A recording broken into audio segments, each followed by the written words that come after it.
Hello friends, the lexicon English में आपका स्वागत है। मैं हूं सत्येंद्र कुमार। चलिए तो आज 12th इंग्लिश का चैप्टर नंबर 5 प्रोसेशन से समरी लेकर मैं आया हूं। तो चलिए, चैप्टर का नाम है ideas that have help Mankind. Bertrand Russell के द्वारा ये लिखी गई प्रोज है। तो चलिए बिना समय गवाते आज का सेशन स्टार्ट करते हैं। Ideas that have helped mankind is an essay। Idea वो विचारे जो मानव जाति को सहायता किया है, एक एशे है, निबंध है, जो कि has been written by Bertrand Russell, जो कि बर्ट्रैंड रसल के द्वारा लिखा गया है। He was a great and famous writer of English literature. वे कवि बर्ट्रैंड रसल अंग्रेजी साहित्य के एक महान और प्रसिद्ध लेखक थे।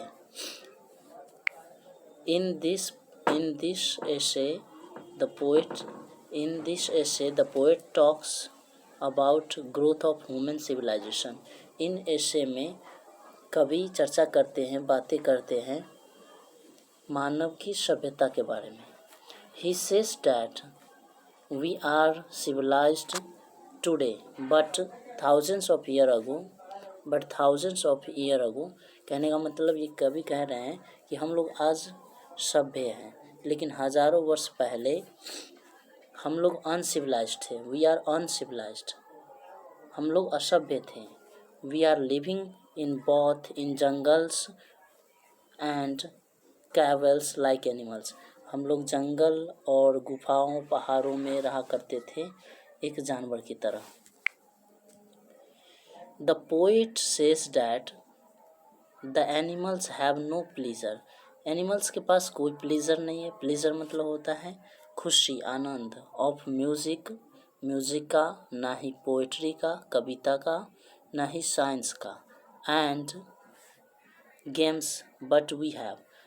ना तो जानवरों के पास ना ही गेम का शौक था, ना ही साइंस का, ना म्यूजिक का, ना कविता का, लेकिन हम लोगों के पास है।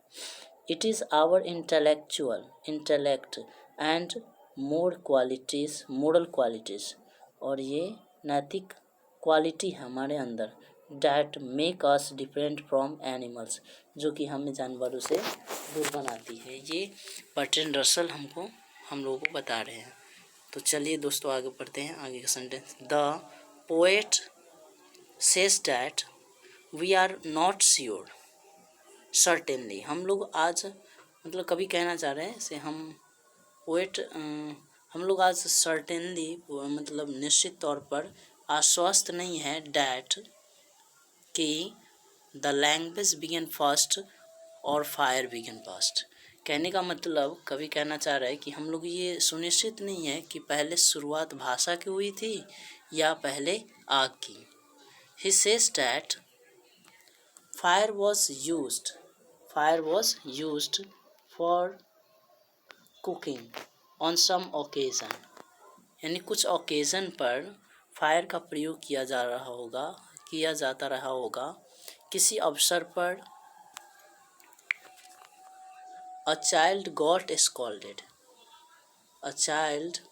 scalded, एक बच्चे को डांटा गया होगा। for throwing the meat into the fire, यानी उस मीट के टुकड़े को आग में फेंके जाने पर उसे डांटा गया होगा उस बच्चे को। ये सब कभी कह रहे हैं, अपने अनुमान लगा रहे हैं। So the long history of cooking began. तो इस तरह से खाना बनाने का जो हिस्ट्री है वो शुरुआत हो गई। राइटिंग्स डेवलप ग्रेजुअली, और लिखावट की जो सभ्यता है, लिखावट का जो विकास हुआ वो धीरे धीरे हुई। In the form of picture and speech, किस किस चीज़ के रूप में? पिक्चर के रूप में, भाषा के रूप में, भाषण के रूप में, ऐसे करके। तो दोस्तों आज का ये रहा आपका ideas that have help Mankind का समरी। तो उम्मीद करते हैं आप लोग को समझ में आया होगा। तो चलिए आज का सेशन यहीं तक रखते हैं।